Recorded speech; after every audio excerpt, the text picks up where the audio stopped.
오늘 저는 당을 살리고자 하는 간절한 마음을 담아서 이 자리에 섰습니다.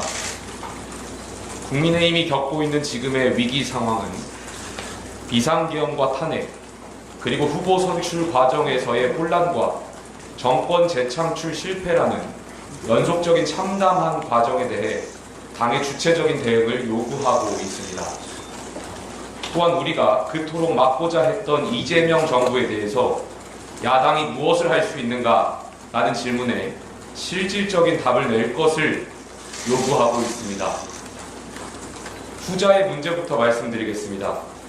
먼저 이재명 대통령께 공개적으로 질문을 드리겠습니다. 만인은 법 앞에 평등합니다. 대통령은 취임 전 진행되어 온 재판을 면제받기 위한 자리가 아닐 것입니다. 대통령께서는 6월 18일로 예정된 공직선거법 위반 혐의 재판과 다음 달로 예정된 불법 대북송금 재판을 받을 의지가 있으십니까? 다음으로 민주당의 질문을 드리겠습니다. 마찬가지로 만인은 법 앞에 평등합니다. 민주당이 지금 추진하고 있는 대통령 방탄 3법, 즉 허위사실, 공표죄의 구성 요건에서 행위를 삭제하는 공직선거법 개정안, 대통령 당선 시 진행 중인 형사재판을 정지하도록 하는 형사소송법, 대법관 증언을 주요 내용으로 하는 법원조직법이 지금의 대통령 개인을 위한 법입니까? 아닙니까? 제가 드리는 이 두 질문에 대한민국의 헌법 정신이 담겨 있다고 생각합니다. 대통령과 민주당은 주권자인 국민 앞에 이 두 질문에 대한 공식적인 답을 주시길 부탁드리겠습니다. 다음으로 국민의힘의 당 개혁 과제를 말씀드리겠습니다. 첫째, 9월 초까지 전당대회를 치를 수 있도록 준비를 하겠습니다.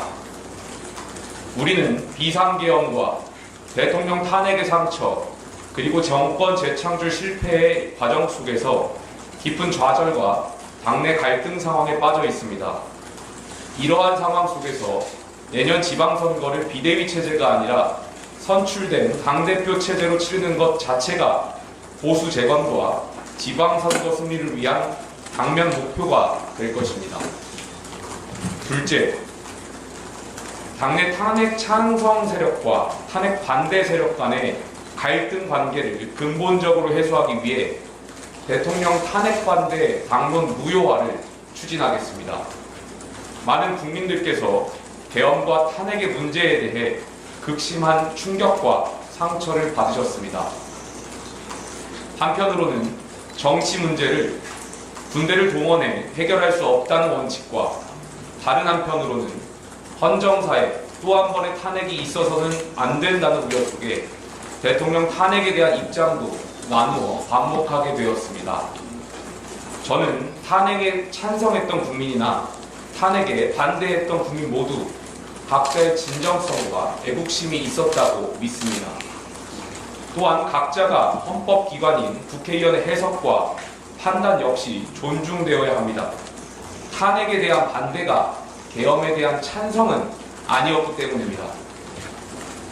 당시 국민의힘의 탄핵 반대 당론은 수사 결과에 따라 탄핵 여부 결정이라는 원칙 하에 민주당이 발의한 두 차례의 탄핵안에 대해 반대한 것이었으나 헌법재판소와 대법원 판결 등 국가사법부의 결정은 당론을 결정 또는 수정하게 하는 불가역적인 판단 근거가 됩니다. 또한 제가 지금 탄핵 반대 당론 무효화를 추진하는 것은 두 차례에 걸친 탄핵으로 인해 보수 정당이 심각한 갈등과 깊은 원한에서 벗어나지 못하고 있기 때문입니다. 지난 대선 후보 경선 역시 찬탄과 반탄의 감정 싸움이었습니다. 이 문제를 해결하지 않고서는 보수가 반드시 치러야 할 차기 전당대회 역시 찬탄과 반탄의 경론장이 될 뿐입니다. 탄핵의 강을 넘지 못하는 보수에게 공존과 통합은 없으며 다양성을 창조의 에너지로 승화시키지 못하는 보수에게 미래는 없습니다.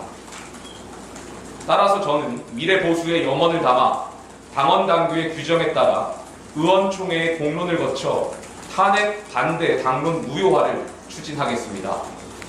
만약 이 과정이 성공적으로 이루어진다면 앞으로 3년간 공식적이고 공개적인 장에서 탄핵에 대한 찬성과 반대를 이유로 서로를 적대시해 원색적으로 비난하거나 터무니없이 왜곡해서 분란을 일으키는 행위를 해당 행위로 간주하겠습니다.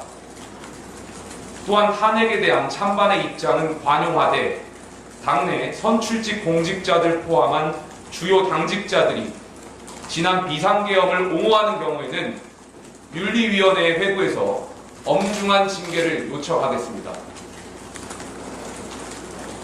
셋째, 당의 대선 후보를 부당하게 교체하고자 했던 과정의 진상을 규명하고 합당한 책임을 부과하겠습니다. 국민의힘 지도부는 당내 경선을 통해 선출한 김문수 후보를 한덕수 무소속 예비후보로 교체하려 했고 5월 10일 전당원 투표에서 당원들이 이를 바로잡았습니다. 이러한 후보 교체 파동은 대선 국면에서 당원과 지지층에게 큰 충격을 안겨주었기 때문에 비대위원장으로서 당무감사권을 발동해 이 사건의 진상을 철저하게 규명하겠습니다. 넷째, 국회 당론 투표 사안에 관해서 원내외 당협위원회를 통한 당심과 국민 여론조사를 통한 민심이 모두 반영되는 절차를 구축하겠습니다. 국민의힘은 지난 당원당규 개정을 통해 대통령의 당무 개입 금지를 규정한 당통분리의 원칙을 명문화했습니다. 여기에 더 나아가 주요 현안에 대한 당의 정체성을 반영하고 심지어 당의 운명을 좌우할 수도 있는 당론이 특정 권력자나 특정 세력의 주장과 이익을 옹호하지 않고 당과 국민의 보편적 이익을 추구할 수 있도록 당론 형성 과정에 당심과 민심을 반영하고 이 과정을 기록화하는 당론 제도화를 추진하겠습니다. 다섯째, 당내 민주주의 강화를 위하여 지방선거에서 광역 및 기초자치단체장 후보의 경우 예외 없는 100% 상향식 공천 실시를 제안하겠습니다. 당내 민주주의의 핵심 과제는 공천권의 민주화입니다. 최고 권력자에게 실질적인 공천권이 있는 정당에 민주주의는 없습니다. 줄 서는 정치를 청산하고 원칙 있는 정치로의 전환을 위해서는 공천권을 당원과 유권자에게 완전히 돌려드리는 개혁을 해야 합니다. 이것이 제2의 계엄, 제2의 윤석열을 막는 길입니다. 전략공천은 정치권 인물 교체, 본선 가능성 제고 등의 장점을 지니고 있으나 불뿌리 정치의 발전을 가로막고 공천 부조리 관행을 양산하는 근본적 한계를 지니고 있습니다. 따라서 저는 당내 청년 정치인으로서 공정하고 투명한 경선에 대한 중요성을 높이고 중앙에 관여 없는 당원과 유권자 중심 경선 문화 정착을 위해 상향식 공천의 전면 실시를 위한 논의를 시작하겠습니다. 또한 신진 정치인들에게는 전략 공천이 아닌 중앙과 지역에서 활동할 수 있는 장을 획기적으로 확대해 당과 국민을 위한 활동과 기여가 공정하게 평가받을 수 있도록 하겠습니다. 지금 우리 앞에는 대한민국 민주주의를 무너뜨리려는 거대 여당이 있습니다. 이에 맞서 당을 지키기 위해 분란을 막고 통합을 이뤄내고자 하는 절실함을 당원분들과 선배 동료 의원분들도 공감하실 거라 믿습니다. 국민의힘은 대한민국의 정통 보수 정당입니다. 현재의 위기를 슬기롭게 극복해 자유민주주의 대한민국을 수호하고 보편적 가치가 존중받고 다양성이 살아 숨쉬는 진정한 자유민주주의 정당으로 발전해 나가도록 최선의 노력을 다하겠습니다. 감사합니다.